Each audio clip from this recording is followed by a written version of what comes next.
Hey everybody, Richard here. Hope you're having a really good day. It's Friday. I wanted to share something with you. All right. So here's what I want to share. The universe is based on energy, mathematics, and sequence. Mathematics is like speed of light, speed of sound, thought, sunshine, daylight, diurnal.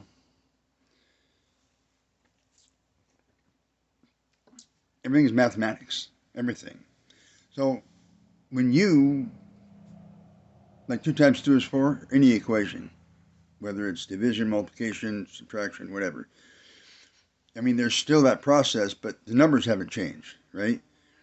So when you have 1 minus 1 is 0, the substance is still there. 2 times 2 is 4. You still have 2 times 2 equals 4, so the substance is still there. It's just now that it's differentiated a little bit.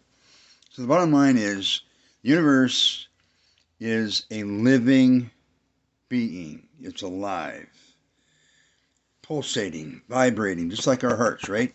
We're a living entity. The trees, the grass, everything is a living entity. All of it, right? Water, living entity. The air we breathe, a living entity, right? So it's alive, vibrating, pulsating. Boom, boom, boom, boom. Time, seconds. 1, 2, 3, 4, 5, 6, 7, 8. Time, right? You got 12, 1, 2, 3, 4, 5, 6, 7, 1 o'clock, 2 o'clock in the morning, 3 o'clock, whatever, right? You build a construct that's faulty, the universe doesn't care. So you can't say, well, how could God allow this? Ain't God doing it. It's people with their faulty constructs and faulty identities, right? So what happens is, since the universe is a really incomprehensible living being. Look in the dictionary. Look at beingness. Look up under God. God is the supreme being. Supreme being, right? You build a construct that's faulty, or build an identity that's faulty, it's not God's fault. It's not the universe's fault. Thought is an energy, and those thoughts are going to create whatever, whether your emotions are negative or positive or beneficial or negative, whatever they are, your thoughts, your emotions are going to create whatever it is you're thinking about, even if it's disastrous, like suicide, or if I'm going to go out, I'm going to go out in a blaze of glory, I'm going to hurt a bunch of people and do whatever. I mean, it doesn't matter. It doesn't matter. All right. Bottom line is, the universe is energy, atomic energy. That's like when we can, fly to the moon in a rocket. That's creativity. It's beautiful, right? So bottom line is, what you want to do is you want to update as much as possible your constructs so that you can build or create or have the faculty to, like, your brain is like an antenna, all right?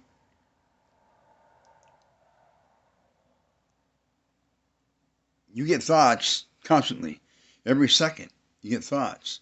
But if your mind's state, if your state of the mind, state of the being, the emotional content of your being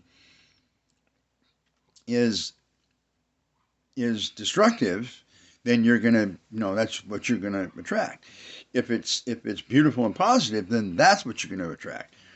You can't, project and blame something or somebody out here. Nothing to do with that. It's in here that the consequences can be beautiful. You fall in love. What's the consequences? Fall in love. It's pleasure, right? Communication, pleasure, holding hands, kissing and sharing and talking, communication, all that beautiful stuff, right? And of course, the exact opposite is true too. So if there's some kind of misunderstanding, and you got two egos butting heads that are stuck in a state, you can't solve a problem with the same mind that created the problem in the first place. You have to change. You have to be able to reach into the emotion, knock on the door, reach into the emotion. What's going on here? And see it from a I'll just say this, say it from an observer. The observer is always the divine. Always. The observer is like the Christ self. And the Christ self doesn't care. Doesn't care. The Christ self is non-judgmental. So when you connect with that Christ self, you look at it and go, and what would you, in a different state of mind, what would you say or do in that situation, right? Because the universe has all the answers. So you get a question, ask the question a couple times if you have to, or keep asking the question. But then you have to just quiet down and listen. And the answer could come in verbal, some kind of connection. Somebody else could say something that maybe a stranger, who knows what, but it's going to come, right? So the bottom line here, what I'm trying to share is that, like, all this stuff going on in the world, when the world hasn't changed, it's changed up here, but nature is still doing her job. Nature is feminine. Nature is isness. The earth is nature. The earth is feminine. The earth is in constant mode of creativity. So if you inject error, 2 times 2 is 5, into her, then that baby, that embodiment is going to be felt, and it's always going to come back to you. It's like if you I've done this in other videos. You throw your voice out. You speak like I'm speaking right now. Remember, I'm speaking, so the sound is going right here, and it's going right back into my ears. So my ears and my mind knows my voice. So it comes back to me, and the speed of light is 300 million miles per second, so that's instantaneous, right? That's the umbrella. That's the magnitude, the quantitative magnitude, whereby it might seem like it's 2-3 days, whatever, but in the eyes of the universe and in our perception, it's actually instant, right? So the bottom line is, when you update to contemporary now, what's going on? Remember, we are divine already. The only difference between us and somebody like Jesus or like Buddha, it took Buddha, 6 years. The Prince Buddha, it took Buddha 6 years to realize his divineness. Jesus knew it instantaneously. And he was born, his character, the character Jesus the Christ, the character Jesus, knew who he was instantaneously, but he still had to confront his family, Joseph and Mary. He still had to confront his inheritance, his cognition. Cognition is inheritance, all right? The mundane. He still had to confront all of those ideologies, all of those dogmas, wherever they were, and release them and free them in order to continue his manifestation on the planet among the people. It's the same thing we have to do.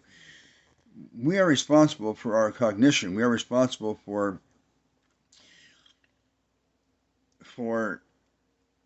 our dad's emotion and our mom's emotion. Like it or not, that's the way it is. Look up the word cognition in the dictionary. And I don't care what the mob does with the dictionary. I've got the dictionary here. So for me, all I have to do is just look it up in the book.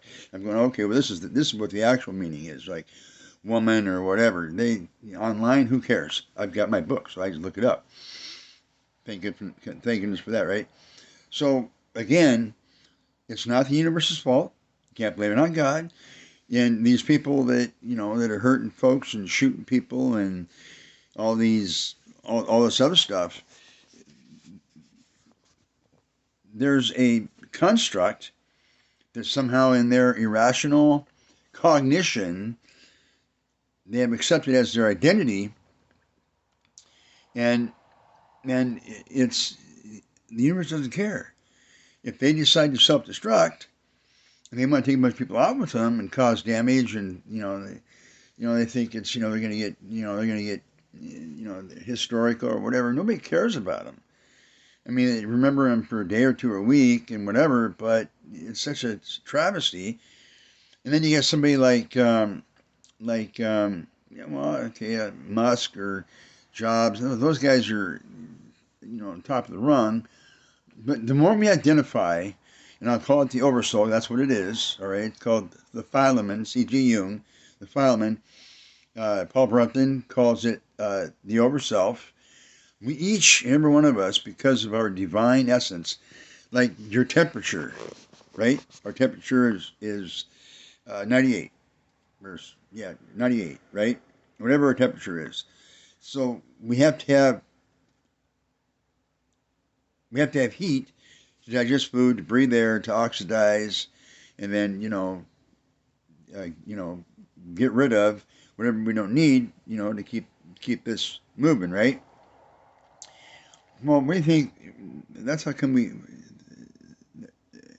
our heat is just like a baby when we fall in love, we're in love, and we express that love, and the female attracted to that love, and she wants to express the value that the two people together share, and she wants to expand that value and move that value forward. She has a baby. It's all mathematical. There's an explosion, a little small atomic explosion. When the egg and the sperm make a connection, there's also a numerical connection, because only one, in some cases more than one, but in the basic nature of things, generally speaking, one sperm has the exact numerical value that connects with that egg, and boom. And then women that are really sensitive, they know right away when they're pregnant. They can feel that little explosion. Oh, I'm pregnant. And then the uterus, the baby expands and grows, and that love, conceptually, that love is expressed in a child. So the bottom line I'm trying to say here is that the identity that we choose to foster. So even if it's only a thread, in contrast to a marine rope, even if it's only a thread, nurture the thread. I mean, if even if you're only grasping, like it seems like only a thread, and you got all this stuff coming at you, and it's bothersome, and ADHD, you can't calm down, whatever. I have ADHD, I've got Asperger's, and I've been working it for years. There's no doubt in my mind that because of my mathematical innate essence, emotional, passionate, zealous essence, even if it's just a thread, or simply if it's a thread or whatever, hang on to that thread, and then pay attention to its unction. I did. I got my books, and I'm doing translation, and and I'm doing releasing the hidden splendor and some other things, other processes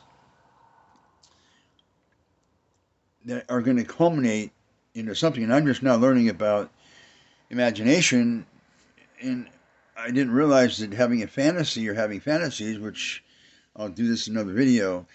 Uh,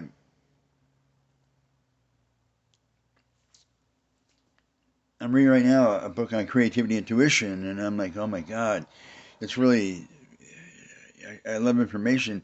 And basically, the right side, right side is masculine, left side is feminine. And so the feminine side is analytical, and the right side is intuitive. It's imagination. It's creative. I'm reading through this book, and I'm like, I taught myself how to throw with my left, full body. I'm talking about pitching, just for a different outlet to encourage to exercise that left side. Also, simple thing I figured out today that I probably did before, but stand on your left leg. Just stand. Just hold your body. Like see, right now I'm having a little challenge doing it. Usually the table because I'm a little bit left. I got scoliosis. But stand on your left leg for as long as you can, and then start standing on your right leg for as long as you can. See, the right leg is a little stronger and easier, whatever. I'm over here on my left leg again, and it's like, and each time I do that, it's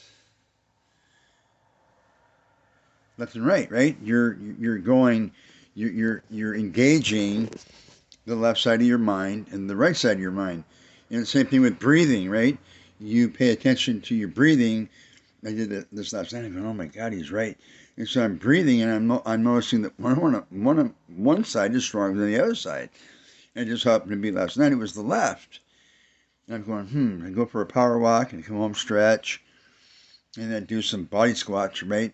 And during that time, I can feel myself, because I always breathe through my nose, never through my mouth. And I noticed that, the breath was fuller, stronger, and deeper, and I was breathing fully with both.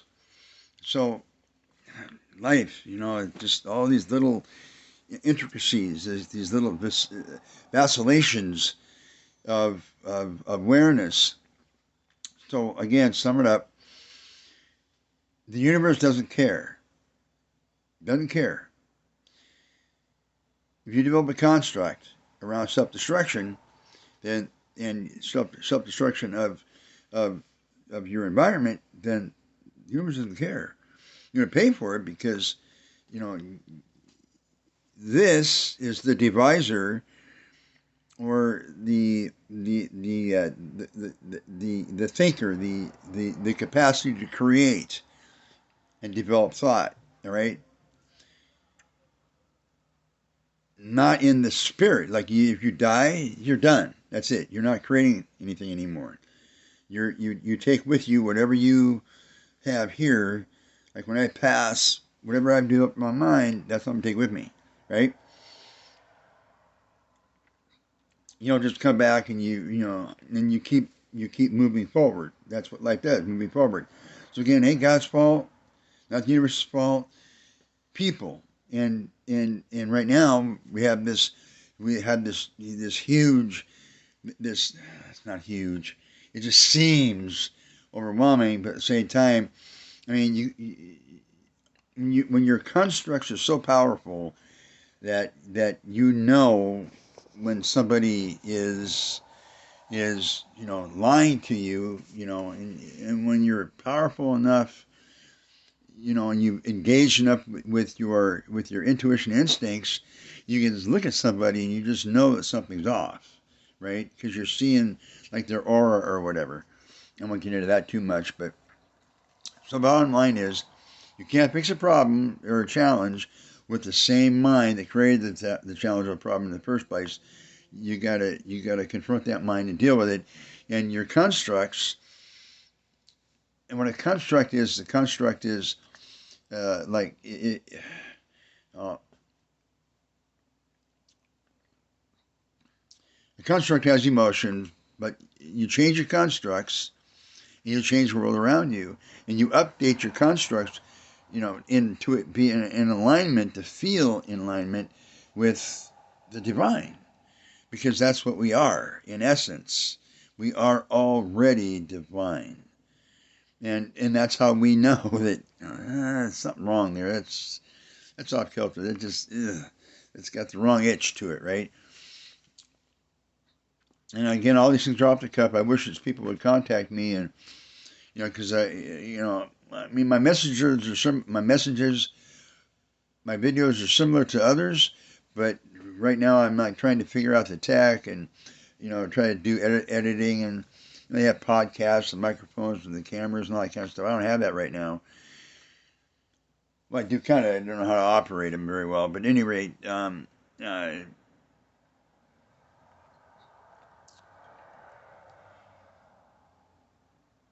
only way to update yourself is to take in new data, regardless of how boring it might seem or whatever. That's what I'm doing. It's not easy, but then at the same time, I tell myself, it feels good, it's exciting.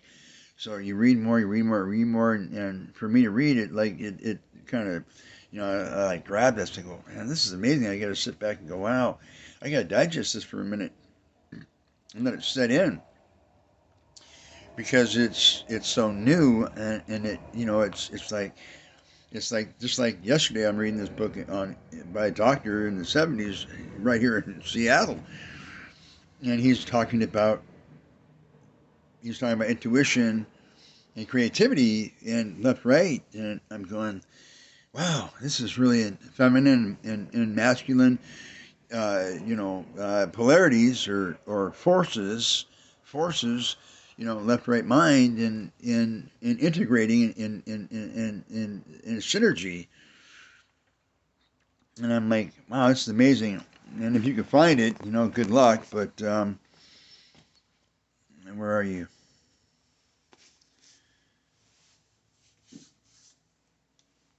Creativity and intuition. Oops, sorry. Creativity and intuition. Little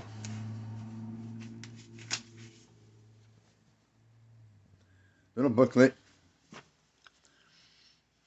You find it. It's by Dr. M. Will. Let me get my other glasses on. There we go. Dr. M. Will Comtome, PhD. Oh, Comtome. So it's M. Will, W-I-L-L, C-O-M-T-O-M-E, PhD. If you find it, go for it. These little, pamphlets, any kind of information is, they're wonderful. I just, wow, love them. So I hope you liked the video. If you got any questions, I'm going to put this on YouTube and Facebook. Subscribe to my channel, and 25 minutes, too funny. I got to get these things where they're right, boom. Subscribe to my channel, like the video, subscribe to my channel, and I'll just hopefully if people make contact with me and help me tighten this stuff up, and like have a preface and then a summary. So yeah, thank you very much. Have a good day, and I love you, and I love myself, and that's very valuable. So enjoy your week, and happy Friday. Have a good day. Bye bye.